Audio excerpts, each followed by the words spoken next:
Hi friend, இது Skoda superb TSG automatic transmission. இதில் வந்து உங்களுக்கு ஃப்ளைவீல் கம்ப்ளைண்ட்டு. இதில் வர ஃப்ளைவீல் வந்து டியூல் மாஸ் ஃப்ளைவீல் தான் வரும். இது வந்து நிறையா லேட்டஸ்ட் வகையான கார்களை வந்து இந்த மாதிரி தான் இப்போ வந்துக்கிட்டு இருக்குது. இது வந்து நம்ம எப்படி வந்து இதை ப்ராப்பராக சரி பண்ணுறது அப்படின்றத பற்றி தான் ஃபுல் அண்ட் ஃபுல் வீடியோ வந்து பார்க்க போகிறோம். நம்ம இப்போ வந்து இதை ஸ்டார்ட் பண்ணி பார்த்துடலாம். ஸ்டார்ட் பண்ணி பார்க்கும்போது உங்களுக்கு வந்து அந்த நாய்ஸ் வந்து நான் காமிக்கிறேன். உங்களுக்கு வந்து சூப்பராக உங்களுக்கே தெரியும். அந்த நாய்ஸ் வந்து உங்களுக்கு பார்த்திங்கன்னா அந்த டக்கு டக்கு டக்கு டக்கு டக்குன்னு அடி விடுக்குதா, இந்த மாதிரி நாய்ஸ் தான் வந்து மேக்ஸிமம் வரும். இது வந்து எதனால் வருது அப்படி பார்த்தீங்கன்னா, உள்ளே வந்து அந்த ஃப்ளேவர் வந்து டபுளாக இருக்கும். அது வந்து உங்களுக்கு சேக் ஆகிற மாதிரி இருக்கும். அந்த ஸ்மூத்னஸுக்காண்டி கொடுத்துருப்பாங்க. அந்த ஸ்மூத்னஸ் வந்து எல்லாமே போன பிறகு உங்களுக்கு மெட்டல் அடிக்கும்போது வந்து இந்த நாய்ஸ் வந்து வரும்.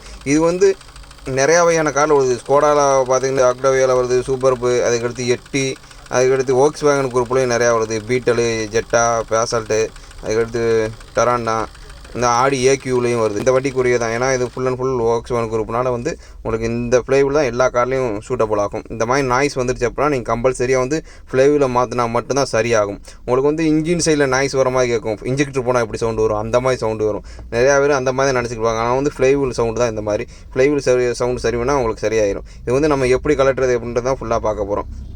இதில் வந்து இது வந்து ஸ்பெஷல் எடிஷன் வண்டி மாதிரி தான் வந்து மேக்ஸிமம் வந்து ஸ்பேர்ஸ் வந்து அவைலபிள் கிடையாது. நம்ம வந்து இதை கலட்டி நம்ம சாம்பிள் கொடுத்து நம்ம வெளியூரில் ஆர்டர் போட்டு தான் எடுக்கிற மாதிரி வரும். ஓகேங்களா? இப்போ வந்து நான் ஃபுல் அண்ட் ஃபுல் இதுக்கு வந்து சஸ்பென்ஷன் சைட்லேருந்து கம்ப்ளீட்டாக மேக்ஸிமம் எல்லாமே பிரிக்கணும். அந்தளவுக்கு தான் அவங்களுக்கு இதில் சஸ்பென்ஷன் ஒர்க்கும் பார்க்க போகிறோம். அதனால் கம்ப்ளீட்டாக அந்த அண்டரில் வரல எல்லா வகையான ஸ்பேர்ஸையும் நம்ம கலெக்ட்னா தான் வந்து கலட்ட முடியும். ஏன்னா இது வந்து ஆட்டோமேட்டிக் டிரான்ஸ்மிஷன். அப்புறம் உங்களுக்கு பார்த்தாலே தெரியும் எந்த அளவுக்கு வந்து ஸ்பேர்ஸ் வந்து அதில் இருக்குன்னு பார்த்துங்க. டீசல் வண்டியை பொறுத்த வரைக்கும் உங்களுக்கு எக்கச்சக்க ஸ்பேர்ஸ் வந்து வரும். பார்த்தீங்களா? செல்ஃப் மோட்டார்ஸில் இருந்து உங்கள் சைடு எல்லாமே வந்து ரஸ்ட் எந்த அளவுக்கு இருக்குது பாருங்கள், பார்த்திக்கோங்க. இது வந்து இதில் ஆயில் கூலர்ஸ் வேறு தனியாக வரும். அந்த உங்களுக்கு கூல் பண்ணுறதுக்காண்டி ஏடியில் வந்து உங்களுக்கு தனியாக ஃபில்ட்ரு வரும். அதுபோக உங்களுக்கு கேபிள் உள்ளே வந்து ஆப்ரேட் பண்ணுறது வந்து உங்களுக்கு சிங்கிள் லிவர்லாக தான் இருக்கும். அந்த இது வந்து இது எதோட மெர்ஸ் பண்ணியிருப்பாங்கன்னா மெக்கட்ரானிக்ஸ் போர்டு வந்து கியர் பாக்ஸுக்குள்ளேயே இன்பில்டாக வந்து வந்துடும். எப்பயுமே வந்து அதில் ஆயிலில் வந்து இங்கேயே தான் இருக்கும். அதில் குட்டி குட்டி வால்வு பாடிஸ் இந்த மாதிரி நிறையா பாடிஸ் தான் இருக்கும். நம்ம வந்து செல்ஃப் மோட்டர் கழட்டி பார்க்குறோம். இதுக்குள்ளே தெரியுது பார்த்திங்கன்னா, இதுதான் ஃப்ளைவீல். இதை தான் நம்ம வந்து கழட்டி மாட்ட போகிறோம். நான் ஒரு சுற்றும்போது பார்த்திங்களா அந்த சேக்காது, பார்த்திங்களா எந்த அளவுக்கு சேக்காது பாருங்கள்.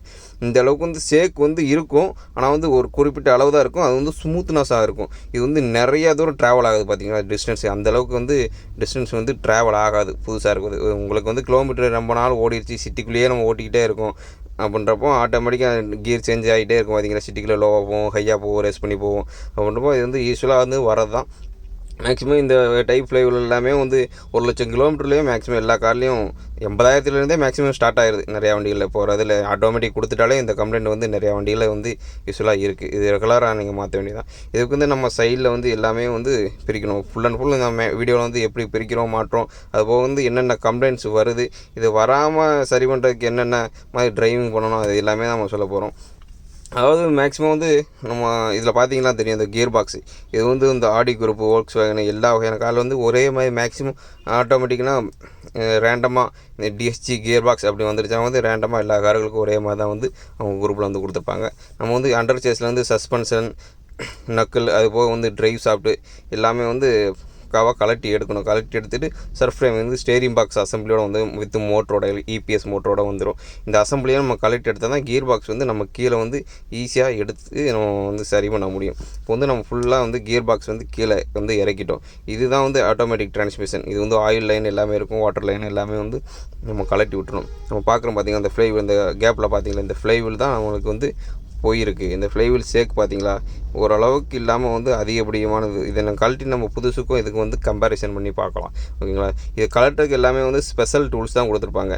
மேக்ஸிமம் நம்ம கையில் போட்டு கலட்டுறது வந்து ரொம்ப கஷ்டமாக இருக்கும். ஏன்னா அது வந்து சேர்ந்து வந்து சுற்றும். அப்படின்றப்போ வந்து நம்ம இந்த மாதிரி இம்பேக்ட் டூலில் வச்சு நம்ம கலட்டினா தான் வந்து ஈஸியாக வந்து வரும்.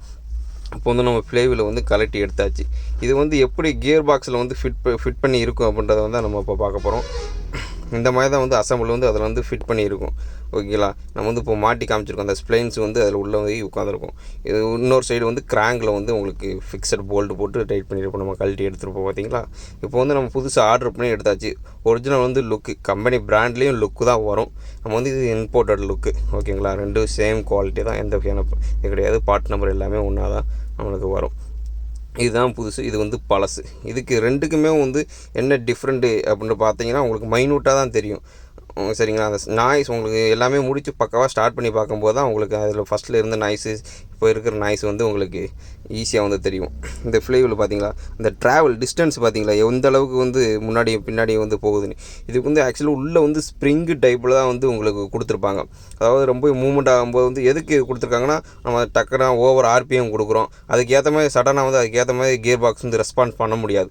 அதனால் அதுக்கு கொஞ்சம் ஈஸியாக வந்து உங்களுக்கு அந்த ஃபோல்டபுளாக உங்களுக்கு ஸ்லோ மோஷனில் போயிட்டு வரதுக்கு தான் இந்த மாதிரி உள்ள வந்து ஸ்ப்ரிங் ஆக்ஷனில் வந்து கொடுத்துருப்பாங்க. அந்த ஸ்ப்ரிங் ஆக்ஷன் டென்ஷன் எல்லாமே போயிருச்சு அப்படின்னா வந்து உங்களுக்கு இந்த நாய்ஸ் வந்து வந்துடும். அதனால தான் உங்களுக்கு டக்குன்னு இந்த ஸ்லோ ஆர்பிஎத்தில் காலையில் ஸ்டார்ட் பண்ணும்போது ஸ்லோவாக ஐடியில் ஓடும்ல, இன்ஜின் வந்து அப்படியே ஒரு 900-1000 ஆர்பிஎத்தில் ஓடும்போது உங்களுக்கு வந்து நல்லா தெரியும். உங்களுக்கு டக்குன்னு அப்போ ஸ்டார்ட் பண்ணி பார்த்தோம்ல அந்த சவுண்டு.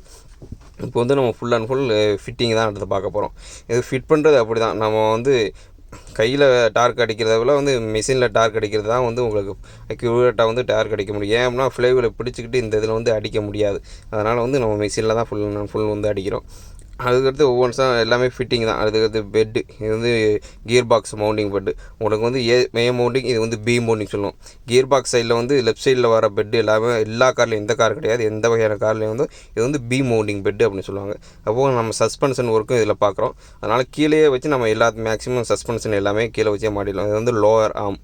இந்த லோயர் ஆர்ம் வந்து நம்ம கீழே மாட்டிட்டால் உங்களுக்கு ஏற்றும்போது வந்து ஈஸியாக இருக்கும். அதனால் நம்ம ஃபுல் அண்ட் ஃபுல் வச்சு கீழே வச்சு நம்ம ஃபிட் பண்ணிடுவோம். அது வந்து கரெக்டான க்ரீஸ் எல்லாமே அப்ளை பண்ணி மாட்டணும். ஏன் அப்படின்னா ஃப்யூச்சரில் வந்து நம்ம கழட்டும் போது வந்து ரஸ்ட்டு ஆகாமல் இருக்கும்.